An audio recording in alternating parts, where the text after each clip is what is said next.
नमः संस्कृताय छात्रों, मैं राकेश कुमार संस्कृत व्याख्याता आपके अपने YouTube चैनल संस्कृत प्रवाह पर आपका हार्दिक अभिनंदन करता हूँ। प्रिय छात्रों, अपना जो प्रकरण चल रहा है वह है समास ज्ञानम, यानी कि अपने समास पढ़ रहे हैं। ठीक है, इसका सामान्य परिचय हम पीछे वाली कक्षा में पढ़ चुके हैं। आज ये नई कक्षा है, इसमें अपने समास के कुछ प्रमुख सूत्र हैं उसके बारे में पढ़ेंगे। पहला सूत्र आता है सहसुपा। देखिए ये सूत्र क्या कहता है, पहले सुप को समझिए। इस सूत्र को समझने के लिए अपने को सुप क्या होता है इसको समझना जरूरी है। ठीक है, तो पहले अपने सुप को समझते हैं, फिर इस सूत्र को समझते हैं। देखिए, जब ये जो शब्द है सुप, सुप का तात्पर्य यहाँ पर यह है कि जब अपने शब्दरूप बनाते हैं तो वहाँ एक प्रत्यय लगता है, सु औ जस, ये प्रत्यय लगते हैं। किसी भी शब्दरूप के निर्माण में जो सु औ जस अम औट सस टा भ्याम भिस ऐसे करके सप्तमी विभक्ति तक जो प्रत्यय लगते हैं, ठीक है, उनको कहते हैं सुप प्रत्यय। ठीक है, और सुप प्रत्ययों से बने हुए शब्द कहलाते हैं सुबंत, यानी कि सुप प्रत्यय जिसके अंत में हो वह सुबंत। सुप प्रत्यय जिसके अंत में हो वह सुबंत। सुप प्रत्यय जिसके अंत में हो वह सुबंत। देखो, संधि करेंगे जैसे तो हो जाएगी सुप प्लस अंत सुबंत। अब ये क्या कह रहा है, ये कह रहा है कि वृत्ति देखिए इसकी, यहाँ वृत्ति का तात्पर्य वो है जो भट्टोजी दीक्षित ने लिखी थी। हमने जो कल 5 प्रकार की वृत्तियाँ पढ़ी थी वो वृत्ति यहाँ पर नहीं है। यहाँ वृत्ति का अर्थ है सूत्र की व्याख्या। ठीक है, सूत्र का अर्थ संस्कृत में जो आचार्य भट्टोजी दीक्षित ने लिखी थी। देखिए यहाँ पर वृत्ति देखिए, सुप सुपा सहवा समस्यते। सुप यानी सुबंत के साथ, सुपा सह, सुप यानी सुबंत का, सुपा सह, सुपा तृतीय विभक्ति एकवचन है सह के योग में, सुबंत के साथ समस्यते समास होता है। सुबंत का सुबंत के साथ समास होता है, यानी कि यह सुप कहने का तात्पर्य यहाँ पर यह है कि तिङंत जो धातुरूपों का निर्माण करते हैं उनका निषेध कर रहे हैं। यानी कि समास सिर्फ और सिर्फ दो शब्दों के बीच में होगा, न कि धातुओं के। दो सुबंत पदों के मध्य होगा, तिङंत के नहीं। ठीक है ना, तो इसका अर्थ भी देखिए, सुबंत का समर्थ सुबंत के साथ समास होता है। उदाहरण है भूतपूर्व है, पूर्वम भूत है इति। उसके बाद है अव्यय भाव समास। देखिए सूत्र है अव्ययम विभक्ति समीप समृद्धि व्यर्धि अर्थाभाव अत्यय संप्रति शब्द प्रादुर्भाव पश्चाद्यथा अनुपूर्व्य योग पद्य सादृश्य संपत्ति सकल्यांत वचनेषु। देखिए इसमें ये जो अव्यय भाव समास है इतने अर्थों में होता है। वृत्ति देखिए इसकी, विभक्ति अर्थादिषु वर्तमानम अव्ययम सुबंतेन सह नित्यम समस्यते सो अव्यय भाव है। यानी विभक्ति अर्थ आदि से मतलब ये जितने उपनय अर्थ पढ़ के हैं आदि में, विभक्ति आदि अर्थों में वर्तमानम, यहाँ वर्तमान का अर्थ है विद्यमान अव्ययम, अव्यय का सुबंतेन सह, सुबंत के साथ, संज्ञा पद के साथ, नित्यम नित्य समस्यते समास होता है। विभक्ति आदि अर्थों में विद्यमान अव्यय का किसी सुबंत के साथ नित्य समास होता है और वह अव्ययी भाव समास होता है। यहाँ एक शब्द लिखा है वर्तमानम अव्ययम, विद्यमान अव्यय। यहाँ विद्यमान अव्यय का क्या तात्पर्य है वो सुनिए। विद्यमान अव्यय का जैसे विभक्ति अर्थ में कौन सा अव्यय विद्यमान है, समीप अर्थ में कौन सा अव्यय विद्यमान है, समृद्धि अर्थ में कौन सा है, वृद्धि अर्थ में कौन सा है, अर्थाभाव अर्थ में कौन सा है, अत्यय अर्थ में कौन सा है, असंप्रति अर्थ में कौन सा है, शब्द प्रादुर्भाव अर्थ में कौन सा है, इन सब का अव्यय अलग अलग है। तो इन सब के लिए जो अव्यय विद्यमान होगा उस अव्यय के साथ, उस अव्यय का सुबंत के साथ नित्य समास होता है और वह समास अव्यय भाव समास कहलाता है। इसकी हिंदी पढ़ते हैं, अर्थ पढ़ते हैं। अर्थ देखिए, विभक्ति समीप समृद्धि, समृद्धि का अर्थ है रिद्धि का आधिक्य, यानी समृद्धि अधिक होना, वृद्धि का अभाव, अर्थाभाव, ये अर्थभाव थोड़ा त्रुटि है, इसमें अर्थाभाव पढ़ना, अत्यय यानी नष्ट होना, जब भी किसी की अति होती है नष्ट होता है। असंप्रति, अब युक्त न होना यानी उचित न होना। शब्द प्रादुर्भाव का यहाँ पर तात्पर्य है कि शब्द की प्रसिद्धि, ठीक है, इसको हम शब्द का प्रकाश भी बोल सकते हैं। पश्चात आप सब जानते हो, पश्चात यानी कि बाद में। यथा के 4 अर्थ होते हैं, योग्यता, विप्सा, पदार्थान अतिवृत्ति और सादृश्य। अनुपूर्व्य का अर्थ है क्रमशः, ठीक है। योग पद्य का अर्थ होता है एक साथ, युगपत, ठीक है। सादृश्य का अर्थ है समानता। संपत्ति आप सब जानते हो। साकल्य का अर्थ होता है संपूर्णता और अंत, समाप्ति। इन अर्थों में विद्यमान अव्यय का समर्थ सुबंध के साथ नित्य समास होता है। अव्ययी भाव जो समास होता है वह नित्य समास होता है। जैसे अपने को अगर ये लिखना हो दिनम दिनम प्रति, तो हम उसको दिनम दिनम प्रति नहीं लिखेंगे, प्रतिदिन ही लिखेंगे, क्योंकि अव्ययी भाव समास नित्य समास है, ठीक है। बाकी जो होते हैं वो विकल्प से होते हैं। इसके आगे इसके उदाहरण लिखे हैं, वो देखिए। उदाहरण लिखा है अधिहरि, जो ये ऊपर लिखा था विभक्ति अर्थ में, ठीक है। पहला ही जो था विभक्ति अर्थ में, यहाँ विभक्ति का अर्थ है सप्तमी विभक्ति। अव्ययी भाव समास में जो प्रथम शब्द विभक्ति लिखा है, अव्यय विभक्ति, समीप स्मृति, ये जो हमने सूत्र पढ़ा है अभी, यहाँ विभक्ति का अर्थ है सप्तमी विभक्ति, ठीक है। तो अधिहरव, और विभक्ति अर्थ में अधि अव्यय होता है। तो यहाँ पर जो समास विग्रह होगा वह होगा हरव इति, ठीक है। उपकृष्णम, समीप अर्थ में जो अव्यय होगा वह होगा उप, ठीक है। और जिसके समीप होते हैं उसमें षष्ठी विभक्ति लगती है, तो उपकृष्णम का समास विग्रह होगा कृष्णस्य समीपम। और जो बाद में पढ़ा था समृद्धि अर्थ में सु अव्यय होता है, ठीक है। तो सुमद्रम का अर्थ है मद्राणाम समृद्धि, मद्रास के लोगों की समृद्धि। दुर्यवनम व्यर्धि अर्थ में होगा, वह दुर अव्यय होगा, यवनों की वृद्धि यानी वृद्धि का अभाव। निर्मक्षिकम, जो अभाव अर्थ हमने पढ़ा था, ठीक है, उसमें जो अव्यय होगा वह होगा निरअव्यय। कौन सा होगा? निर, ठीक है। तो जी ये निर्मक्षिकम है, मक्षिका नाम अभाव है, मक्खियों का अभाव। अति हिमम, अत्य अर्थ में, नष्ट होना अर्थ में अति उपसर्ग लगता है, ठीक है। तो हिमस्य अत्यय है, हिम का नाश हो। अति निद्रम, और जो हमने ऊपर अभी पढ़ा था असंप्रति, ठीक है। असंप्रति को हम नय संप्रति भी बोल सकते हैं। तो अति निद्रम इस अर्थ में भी अति उपसर्ग होता है, अति अव्यय होता है। अति निद्रम निद्रा संप्रति न युज्यते। उसी प्रकार इति हरि, जो शब्द प्रकाश हमने पढ़ा था, शब्द प्रादुर्भाव, उसमें जो अव्यय होता है वह इति होता है। इति हरि अर्थ है हरि शब्द से प्रकाश है। और उसके बाद हमने जो यथा के 4 रूप पढ़े थे, योग्यता, विप्सा आदि, तो उसमें अनुरूपम का अर्थ होगा रूपस्य योगम, ठीक है। और पश्चात के अर्थ में भी अनुपसर्ग होता है, जैसे अनुरथम तो रथस्य पश्चात, पश्चात अर्थ में भी अनुअव्यय होता है। उसके बाद है अर्थम प्रति, यानी प्रत्यर्थम, ये भी विप्सा में, ठीक है। इसके आगे चलते हैं। इसके आगे कुछ इंपॉर्टेंट सूत्र हैं जिसको ध्यान से अपने को पढ़ना होगा। देखिए, पहला है प्रथमा निर्दिष्ट समास उपसर्जनम। देखिए ये क्या, मैं आपको क्या समझाने की कोशिश कर रहा हूँ, ध्यान से सुनना।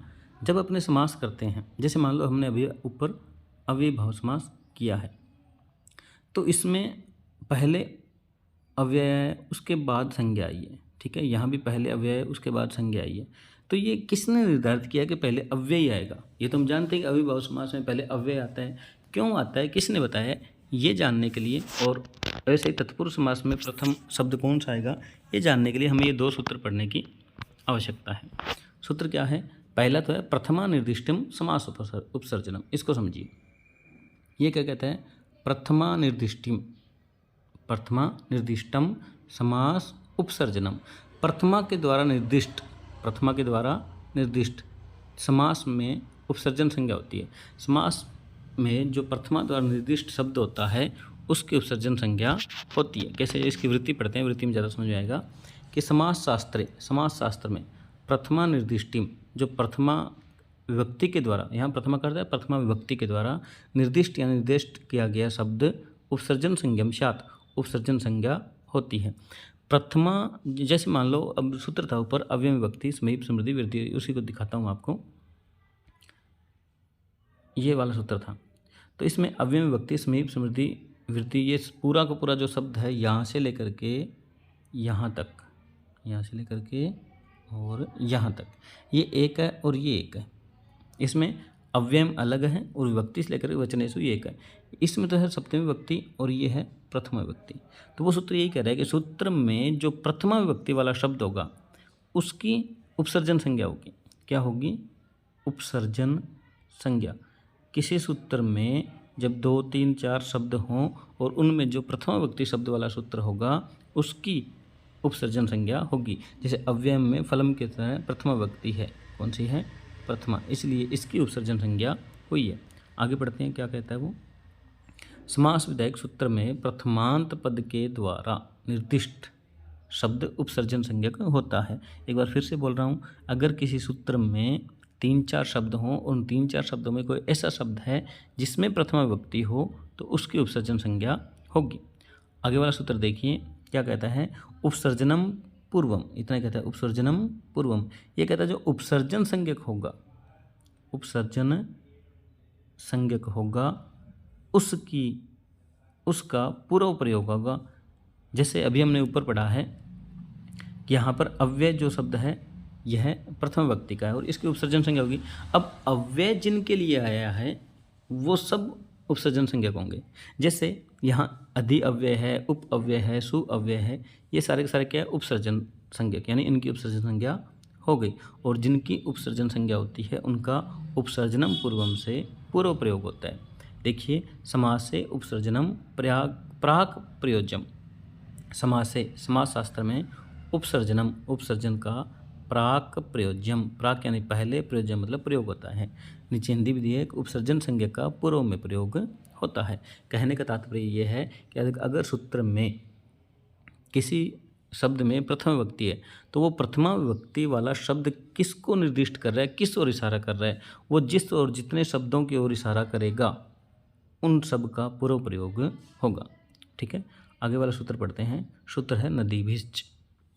देखिए, एक समास आता है जिसको हम द्विगु समास कहते हैं। द्विगु समास में हम बचपन से पढ़ते आए हैं कि प्रथम शब्द संख्या होता है और द्वितीय शब्द संज्ञा होता है, वहाँ जो द्विगु समास होता है। लेकिन यहाँ पर जो नदी बीज सूत्र है ये क्या कहता है? ये कहता है नदी भी सह संख्या समस्यते। नदी भी सह, नदियों के साथ, संख्या का समस्यते समास होता है। नदियों के साथ संख्या का समास होता है। अर्थ देखिए, संख्यावाचक सुबंत का नदीवाचक सुबंत शब्दों के साथ समास होता है और वह अव्ययीभाव समास कहलाता है। इसके आगे मैंने एक वार्तिक लिखा है, वार्तिक वररुचि कात्यायन ने लिखे थे। वार्तिक में क्या लिखा है? समाहारे च अयम इष्यते। इसको ध्यान से देखोगे तो समाहारे च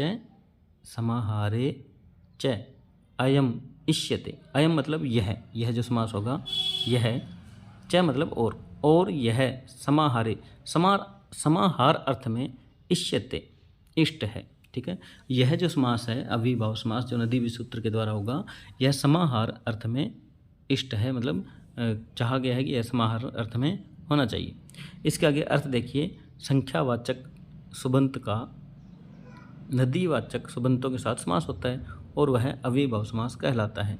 और यह जो समास है यह समाहार अर्थ में ही इष्ट है। जैसे पंचगंगम, पंचा नाम गंगा नाम समाहार है। यहाँ दिख तो अपने को द्विगु रहा है लेकिन इस सूत्र के कारण यहाँ पर अव्ययीभाव समास है। ठीक है,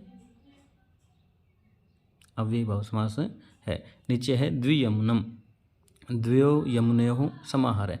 अब अगर आपके दिमाग में ये आ रहा है कि सर पंचगंगम का पंचा नाम गंगा नाम ये कैसे बना, अगर आप ये जानना चाहते हो तो मुझे कमेंट में बताएं, मैं इनके ऊपर एक अलग से वीडियो बना दूँगा, क्योंकि यहाँ पर मेरा काम ये है कि मैं सूत्रों की व्याख्या करना है।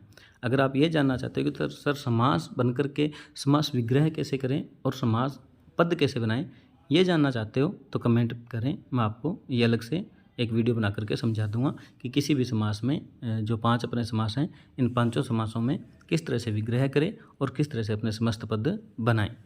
ठीक है, आगे देखिए, आगे है अपना तत्पुरुष समास। तत्पुरुष समास में जो तत्पुरुष समास वैसे 2 प्रकार का होता है, वो समझिए पहले। तत्पुरुष समास 2 प्रकार का होता है। एक को कहते हैं समानाधिकरण, समानाधिकरण। ठीक है, एक को कहते हैं व्यधिकरण। व्यधिकरण, इन दोनों को समझिए। एक शब्द इसमें कॉमन आ रहा है अधिकरण। यहाँ वी प्लस अधिकरण है, यहाँ समान प्लस अधिकरण है। यहाँ समान प्लस अधिकरण इसलिए समानाधिकरण, यहाँ वी प्लस अधिकरण इसलिए व्यधिकरण। अधिकरण का अर्थ है विभक्ति। यहाँ अधिकरण का अर्थ क्या है? विभक्ति। अधिकरण का जो अर्थ लिया है वो है यहाँ पर विभक्ति। तो ऐसा तत्पुरुष समास जिसमें समान विभक्तियाँ आए वह समानाधिकरण, और जिसमें असमान विभक्तियाँ आए वह व्यधिकरण। अब समान और असमान कैसे? जैसे हम जब भी कोई समास करते हैं तो उसमें दो शब्द होते हैं, एक और दो। अगर इन दोनों में समान विभक्तियां हैं तब तो ये समानाधिकरण हो गया, ठीक है। लेकिन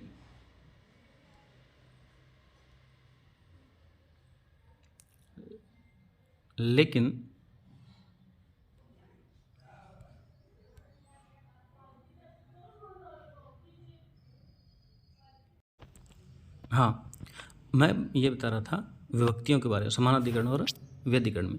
मैं कह रहा था जैसे प्रत्येक समास में कम से कम दो शब्द होते हैं। अगर इन दोनों में समान विभक्ति है तब तो है ये समानाधिकरण, ठीक है। लेकिन इन दोनों में असमान विभक्ति है, यानी इसमें प्रथमा है, इसमें तृतीया है, या फिर इसमें द्वितीया है, इसमें प्रथमा है, ऐसे अगर असमान विभक्तियां हैं, जैसे इसमें द्वितीया हो जाएगी, इसमें प्रथमा हो जाएगी, ऐसा कुछ है तो वह कहलाएगा व्यधिकरण, ठीक है। क्या कहलाएगा? व्यधिकरण। यहाँ ये व्यय है, ठीक है, व्यधिकरण। तो तत्पुरुष समास दो प्रकार का था, एक समानाधिकरण, एक व्यधिकरण। अब देखिए, जो व्यधिकरण तत्पुरुष है इसके कई भाग हैं। जैसे अपने एक तो द्वितीया से लेकर के सप्तमी विभक्ति तक का ये है, पहले हम इसी का अध्ययन करें। और समानाधिकरण आता है वह कर्मधारय समास में जाता है। उसके अलावा भी तत्पुरुष के अनेक प्रकार हैं, जैसे नय्य तत्पुरुष, प्रादि तत्पुरुष, गति तत्पुरुष, वो अपने आगे बाद में पढ़ेंगे, ठीक है। तो पहला मैं जो सूत्र पढ़ रहा हूँ यह है द्वितीया श्रितातीत पतित गत्तात्यस्त प्राप्तापन्ने ही। ये क्या कह रहा है? ये कह रहा है कि द्वितीया, अब यहाँ एक नोट करने वाली बात है कि इसमें दो शब्द हैं, एक तो ये और एक ये। द्वितीया अलग है और श्रितातीत पतित गतात्यस्त प्राप्तापन्ने ही ये अलग है। अब इसमें तो तृतीय विभक्ति है और इसमें प्रथमा विभक्ति है। अब हमने ऊपर एक सूत्र पढ़ा था उपसर्जनम पूर्वम, उपसर्जन संज्ञक, यानी यहाँ उपसर्जन संज्ञा किसकी होगी? जो द्वितीय शब्द के द्वारा निर्दिष्ट होगा, यानी जिस शब्द में द्वितीय विभक्ति होगी उसकी उपसर्जन संज्ञा होगी। जैसे अपने नीचे आगे पढ़ेंगे तो देखेंगे ये समास क्या कह रहा है। ये कह रहा है कि द्वितीय विभक्ति से, अच्छा पहले इसकी वृत्ति पढ़ते हैं। वृत्ति देखिए, द्वितीयांतम श्रित आदि प्रकृति के ही शुभंते ही सहवासमस्यते स च तत्पुरुष है। ये कहते हैं द्वितीयांतम, द्वितीयांत यानी ऐसा शब्द जिसमें द्वितीय विभक्ति हो, उसके साथ